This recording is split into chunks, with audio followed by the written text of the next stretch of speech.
అదే RTV app వార్తల్ని క్షణాల్లో చదివే అవకాశం ఉంటుంది. ఒక న్యూస్ పేపర్, ఒక టెలివిజన్ ఛానల్ మీ చేతుల్లో ఎప్పుడూ ఉంటాయి. మీడియా స్వాతంత్రాన్ని అడ్డుకోవడం, ఇటువంటి పనులు అసలు ఎవరు కూడా సమాజం క్షమించదు. ఇటువంటి కేసుల్ని హైకోర్టు సుమోటోగా తీసుకోవాలి. సుమోటోగా తీసుకుని పత్రికా స్వాతంత్రాన్ని రక్షించడానికి తగిన చర్యలలో తీసుకోవడంలో హైకోర్టు కూడా ఇన్వాల్వ్ అవ్వాలి. అలాగే ఏ పార్టీ గురించైనా చెప్తున్నా, అన్ని పార్టీల గురించి, కాంగ్రెస్ కానీ, బీజేపీ కానీ, లేకపోతే వైఎస్ఆర్సీపీ కానీ, తెలుగుదేశం కానీ, జనసేన కానీ, అన్ని పార్టీలకి నేను చెప్తా ఉన్నాను. ఏంటంటే కొత్తగా ఎవరో రాగానే వాళ్ళకి టికెట్లు ఇస్తున్నారు, వాళ్ళు నెగ్గుతున్నారు, ఓడిపోతున్నారు, అది వేరే విషయం. అటువంటి వాటిని పార్టీలు ప్రోత్సహించకూడదు. ఏ పార్టీ, ఇప్పుడు తెలుగుదేశం ఉందంటే బుచ్చి చౌదరి ఎలక్టెడ్ ఎమ్మెల్యే అని చెప్పి వాళ్ళు చెప్తారు. జనసేన ఆవిర్భావం నుంచి దుర్గేష్ ఉన్నాడు కాబట్టి దుర్గేష్కి మంచి ఓట్లు కూడా వచ్చినాయి కాబట్టి దుర్గేష్కి ఇద్దామని చెప్పి జనసేన అనుకుండొచ్చు. కానీ వీళ్ళిద్దరు సమస్య తెలుగుదేశం చంద్రబాబు నాయుడు గారు, జనసేన పవన్ కళ్యాణ్ గారు కూర్చున్న తర్వాతే సెటిల్ అవుతుంది.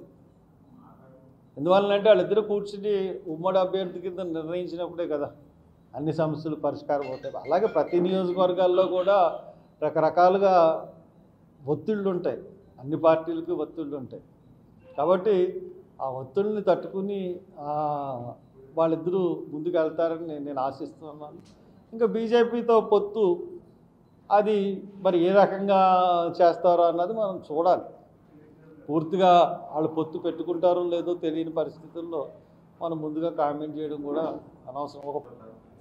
అంటే నేను జనరల్గా 2 సార్లు ఎంపీగా అక్కడ నెగ్గాను కాబట్టి మళ్ళీ పోటీ చేస్తాను అని అనుకుంటారు, సహజం అది.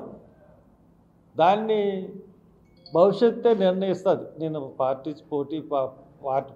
పోటీ చేస్తానా లేదా అన్నది అది భవిష్యత్తు నిర్ణయించాల్సిన అవసరం.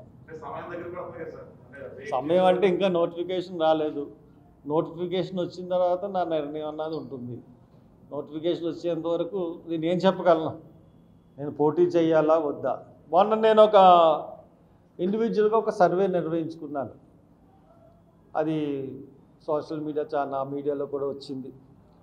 దాంట్లో దగ్గర హర్ష్ కుమార్ ఓటేస్తారా అభివృద్ధి చూసి, లేదా ఎస్ అంటే ఒకటి 79% అనుకూలంగా వచ్చింది నాకు, అమలాపురం నుంచి మళ్ళీ పోటీ చేయమని. దాన్ని చూస్తే పోటీ చేయాలని అనిపిస్తూ ఉంది. 79% వచ్చింది కాబట్టి. అంటే ఎందుకంటే అక్కడ కులాలకి మతాలకి అతీతంగానే నేను నా 10 సంవత్సరాలు నేను వెళ్ళాను, అందరినీ కలుపుకుని. కాబట్టి ఆ పాజిటివ్నెస్ అన్నది అమలాపురంలో నాకు ఉంది. కాబట్టి అది ఎంతవరకు మరి ఎలక్షన్లో దిగిన తర్వాత 79% మారకపోవచ్చు. బట్ మనం చూడాల్సిన విషయం, ఎలక్షన్ నామినేషన్ అయిన తర్వాతే మనం అంటే నోటిఫికేషన్ వచ్చిన తర్వాతే మనం ఏమన్నమాట. ఈ ప్రజల్లోకి దళితుల యొక్క సమస్యలు తీసుకెళ్లాలని పెట్టాను. దళితుల సమస్యలే కాదు, ఇప్పుడు ఆయన జగన్మోహన్ రెడ్డి గారు బైబిల్, ఖురాను అంటారు, ఏది మేనిఫెస్టో. ఆయన పెట్టిన మేనిఫెస్టో 9 నవరాత్రాల్లో కూడా ఆయన ఫెయిల్ అయ్యారు. ముఖ్యంగా రైతు భరోసా అన్నారు. రైతు భరోసా కంప్లీట్గా నేను ఆయన మేనిఫెస్టో చదివి ఏ రకంగా ఫెయిల్ అయ్యారన్నది ప్రతి పాయింట్ కూడా నేను ఆ సింహగర్జన సభ ద్వారా తీసుకుని వెళ్ళాను. అంతేకాకుండా ఇంతకుముందు గవర్నమెంట్స్ ఏవైతే చేసినాయో స్కీమ్స్ కానీ, పథకాలు కానీ, దళిత వర్గాల గురించి కానీ, అన్ని వర్గాల గురించి చేసినవన్నీ కూడా ఈయన వచ్చిన తర్వాత కట్ చేశారు. అది మంచి పని కాదు, దాని గురించి కూడా చెప్పాను. షర్మిలా గారు వచ్చిన తర్వాత వైసీపీ ఎమ్మెల్యేలు, తిరుగుబాటు చేసిన ఎమ్మెల్యేలు అందరూ వచ్చేస్తారన్నారు. కానీ ఆ రోజు నేను చెప్పాను, ఆళ్ళ రామకృష్ణారెడ్డి రాగానే ఇది ఒక ప్లాను, ఎవరెవరు వస్తున్నారో కనుక్కోడానికి ఆయన ముందుగా పెట్టారు. అక్కడ పెట్టిన తర్వాత దాన్ని బట్టి ఆలోచన చేసుకుని మళ్ళీ వెనక్కి రప్పించేసుకున్నారు. ఆయన రావడం కూడా ఒక ప్లాన్ ప్రకారం జరిగింది కాబట్టి అతను జగన్మోహన్ రెడ్డి కొంచెం తెలివిగా ఆలోచించే వ్యక్తి కాబట్టి తన సొంత మనిషినే తన చెల్లి దగ్గరికి పంపించాడు. మరి చెల్లిని కూడా తనే పంపించాడేమో కూడా మనకు తెలియదు ఎలక్షన్స్ అయ్యేంత వరకు. కాబట్టి షర్మిలా రెడ్డి గారు వచ్చిన తర్వాత, ఎందుకంటే ఆవిడ తెలంగాణ తెలంగాణ తెలంగాణ అంటూనే వచ్చింది.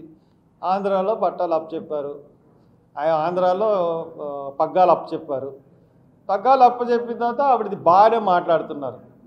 మెయిన్ కాన్సన్ట్రేషన్ అంతా జగన్ మీదే ఆవిడ కాన్సన్ట్రేట్ చేసి మాట్లాడుతుంది.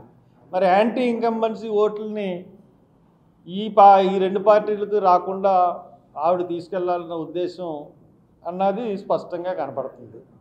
దానివల్ల ఎవరికి ప్రయోజనం అవుతుంది, ఎవరికి ప్రయోజనం కాదు అన్నది కూడా మనం ఎలక్షన్స్లో చూస్తాం. మరిన్ని వీడియోస్ కోసం ఛానల్ ని సబ్స్క్రైబ్ చేయండి, లేటెస్ట్ అప్డేట్స్ కోసం వాట్సాప్ ఛానల్ ని ఫాలో చేయండి అండ్ లింక్ డిస్క్రిప్షన్ లో ఉంది.